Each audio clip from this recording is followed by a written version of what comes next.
Well, hello there guys. So today I'm here to do a homeschooling haul for you. I've been stacking up...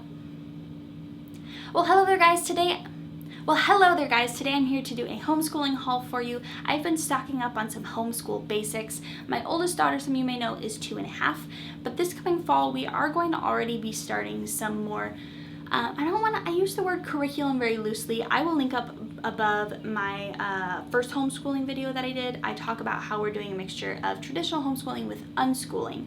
So the curriculum that I have designed for her is based around what preschoolers are supposed to learn, but also in keeping in mind how she learns. She's a kinesthetic learner, and I've also figured out a way to do it so that it is interest-based, so that she's also more apt to actually take in the information and learn it.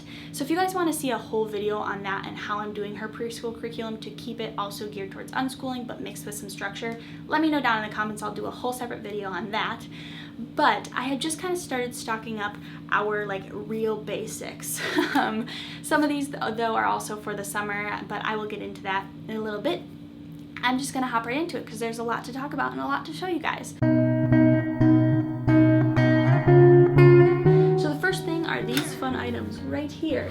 So this is a fine motor skills set. I got it for some of the sensory bins that we will be doing with her, and we've already done with her. And so this is like a little water droplet thing. It's for learning water transferring.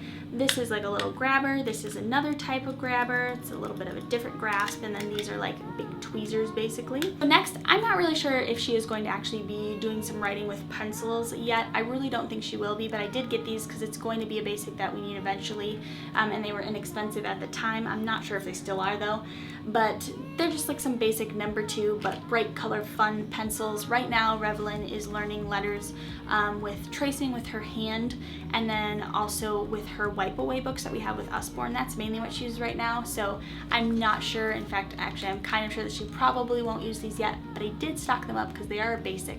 If anyone's curious why I'm starting preschool with Revelyn at only, she'll not even be 3 yet when we start. She turns 3 on January 1st. It is because a big part of unschooling is that there is no age tied to education. So whenever the child is ready to learn, they learn. So Revelyn is pretty advanced. She already knows a lot of the things kids learn in preschool. So she's definitely ready, and that's why we're gonna be starting already. And so yeah, that's kind of a quick explanation on that. I got some safety scissors. These were from lakeshorelearning.com. My biggest thing was making sure that they could not cut hair. And I will show you. They can't. They will not cut hair, but we have used them and they cut paper very well. So they do cut what they're supposed to cut, and you won't have any kids with chopped off bangs or lopsided haircuts with these. So these are great, and they were only like $1 something I think each on Lakeshore.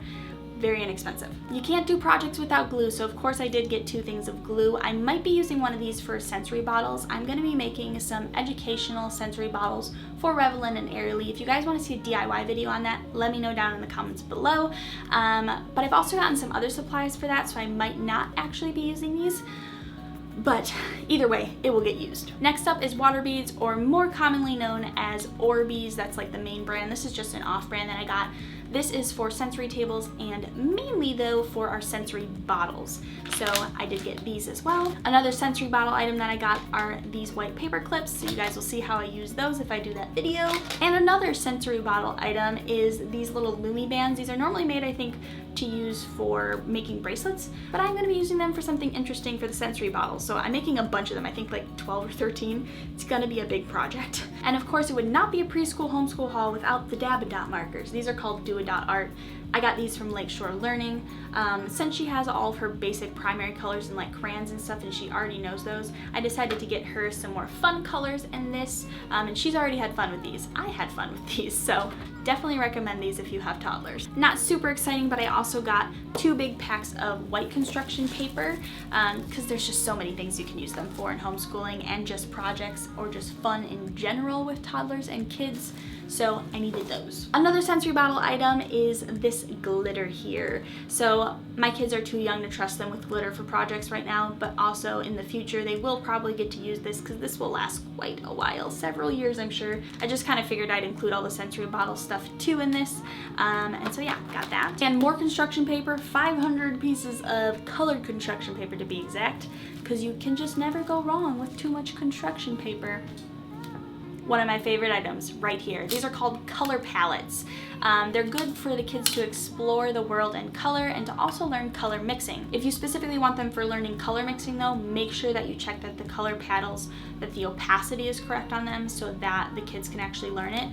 I will have these linked down below for you guys though, so they can like take the yellow and the blue and learn to make green, or the red and the blue and learn to make purple, and so on.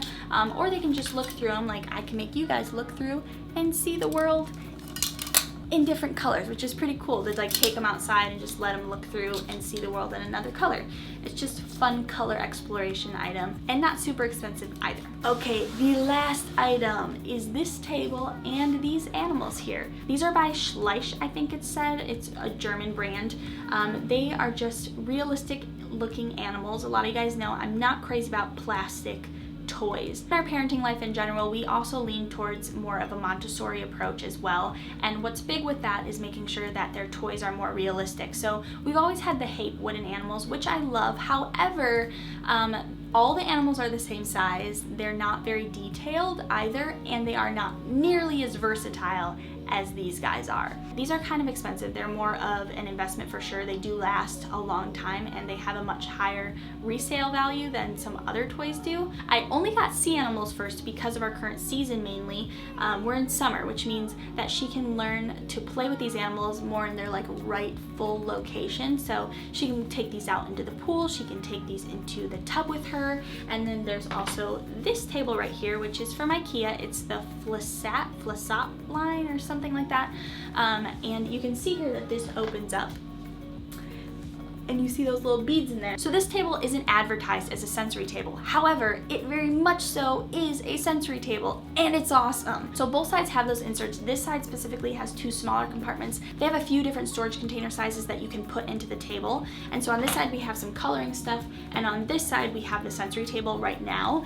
And it's just perfect. It's awesome. I can close it. Ari can't get this open and she'll like eat the Orbeez. Rev won't. So if Rev opens it and plays, it's fine, but Ari can't accidentally open it and eat it if I'm not in here to watch them. I could just close it and leave until I come back.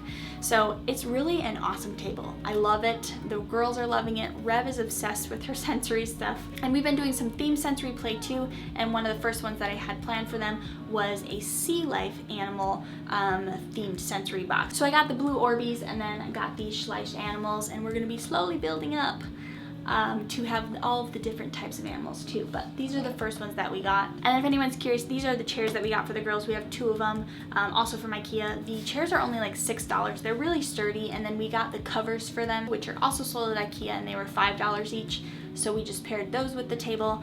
And so yeah, that is everything that we've gotten. Again, if you guys want to see those two videos, the sensory DIY bottles, and then the how I'm bringing unschooling and more of a structured environment into it together for preschool, then let me know down in the comments. If you want to see anything else on homeschooling, also let me know that. And yeah, that's gonna be it, and I will see you guys next week. Bye.